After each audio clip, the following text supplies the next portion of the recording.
মৰমৰ ছাত্ৰ-ছাত্ৰীসকল তোমালোক সকলোকে আমাৰ এই চেনেলটোলৈ পুনৰবাৰ স্বাগতম জনাইছোঁ। আজিৰ এই ভিডিঅ'ত ষষ্ঠ শ্ৰেণীৰ বিজ্ঞান অনুশীলন পুথিৰ ২ নম্বৰ অধ্যায় খাদ্যৰ উপাদান।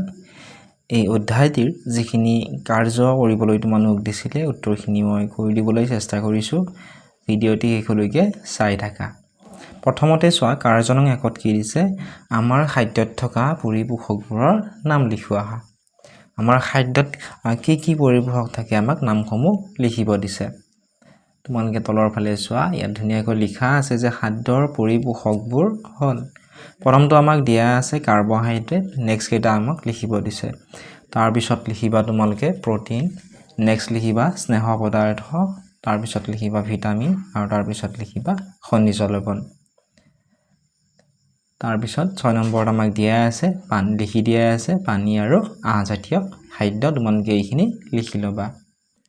নেক্সট চোৱা অধ্যায় কাৰ্য নম্বৰ 2, তলৰ বৃত্তৰ ভিতৰত থকা খাদ্য বস্তুবোৰক শ্ৰেণী বিভাগ কৰি কাষৰ বাকচত লিখোৱা। ইয়াত চোৱা এইটো বৃত্তৰ কথা কৈছে। এই বৃত্তত থকা আমাৰ খাদ্য বস্তুবিলাকক শ্ৰেণী বিভাগ কৰিব দিছে। যেনে ইয়াৰ প্ৰটিন কোনবোৰৰ পৰা পোৱা যায়, স্নেহ পদাৰ্থ কোনবোৰৰ পৰা পোৱা যায়, এনেকুৱা ধৰণে শ্ৰেণী বিভাগ কৰি কাষৰ বাকচত লিখিব দিছে। আৰু এইখিনি মন কৰিবা যে যদি কোনো খাদ্য বস্তুত এটা বা ততোধিক পৰিপোষক থাকে তেন্তে সেইবোৰ বস্তুৰ নাম এটা বা একাধিক বাকচত লিখিব পাৰিবা। যদি কোনো এটা বস্তুত এটা বা ততোধিক পৰিপোষক থাকে তেন্তে সেইবোৰ বস্তুৰ নাম আমি এটা বা ইয়াতো লিখিব পাৰিম, আমি ইয়াতো লিখিব পাৰিম। ঠিক আছে, এটা বা একাধিক বাকচত আমি লিখিব পাৰিম। এতিয়া চোৱা প্ৰথমতে আছে শ্বেতসাৰ বা কাৰ্বহাইড্ৰেট। ইয়াতে প্ৰথমত আছে কেঁচা আলু। কেঁচা আলু থাকে শ্বেতসাৰ বা কাৰ্বহাইড্ৰেট, ইয়াতে আমি লিখিলোঁ। নেক্সট আছে ভাত। ভাতৰ পৰা আমি কাৰ্বহাইড্ৰেট পাওঁ, গতিকে ইয়াতে ভাতটো লিখিবা। নাৰিকলটো তোমালোকে লিখিব লাগিব ইয়াতে। গতিকে মই কৈ দিছোঁ চোৱা, শ্বেতসাৰ বা কাৰ্বহাইড্ৰেটত লিখিবা কেঁচা আলু, ভাত, ৰুটি, মাকৈ, চাউল, অমিতা, তৰমুজ, কুঁহিয়াৰ, লুচি আৰু নাৰিকল। স্নেহ পদাৰ্থত তোমালোকে লিখিবা ঘিউ, বাদাম, মিঠাতেল, গাখীৰ, ক্ৰীম, মাছ, মাংস আৰু কণী। প্ৰটিন আমি পাওঁ মাছ, মাংস, মাখন, কণী, বুটমাহ, দাইল, পনীৰ আৰু গাখীৰত। ঠিক তেনেদৰে ভিটামিন পোৱা যায়, লিখিবা নেমু, কমলা, মাছ, মাংস, কণী আৰু গাখীৰ। খনিজ লৱণত লিখিবা কল, গাখীৰ, কণী, ক্ৰীম, মাছ আৰু মাংস। মৰমৰ ছাত্ৰ-ছাত্ৰীসকল, যদিহে তোমালোকক ইয়াৰে PDF-খিনি লাগে, তোমালোকে ডেছক্ৰিপশ্যনত দিয়া লিংকসমূহত ক্লিক কৰি আমাৰ Facebook page, WhatsApp channel, Telegram channel আদিসমূহত ফ'ল' কৰি ল'বলৈ নাপাহৰিবা।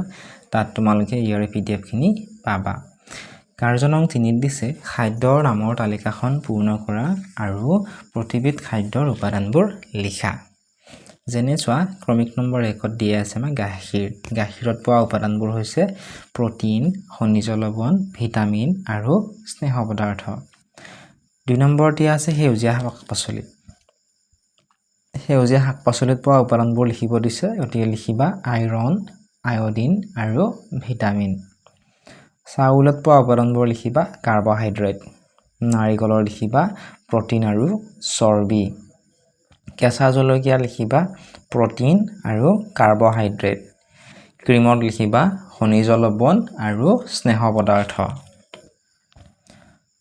মাছৰ লিখিবা তোমালোকে খনিজ লৱণ, স্নেহ পদাৰ্থ আৰু প্ৰটিন। মাংসৰ লিখিবা খনিজ লৱণ, স্নেহ পদাৰ্থ আৰু প্ৰটিন, একেই দুটা।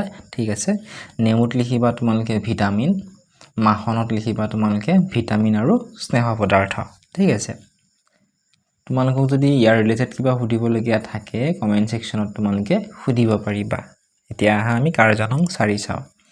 ইয়াত দিছে যে তলৰ কাৰ্যসমূহৰ বাবে শৰীৰক কি ধৰণৰ পৰিপোষকে সহায় কৰে আৰু এইবিলাক ক'ৰ পৰা পোৱা যায় উল্লেখ কৰা। ক্ৰমিক নম্বৰ 1ত দিছে কাৰ্য শক্তি পাবলৈ। শক্তি পাবলৈ পোৱা পৰিপোষক হৈছে কাৰ্বহাইড্ৰেট। কাৰ্বহাইড্ৰেট আমি পাওঁ আলু আৰু চাউলত।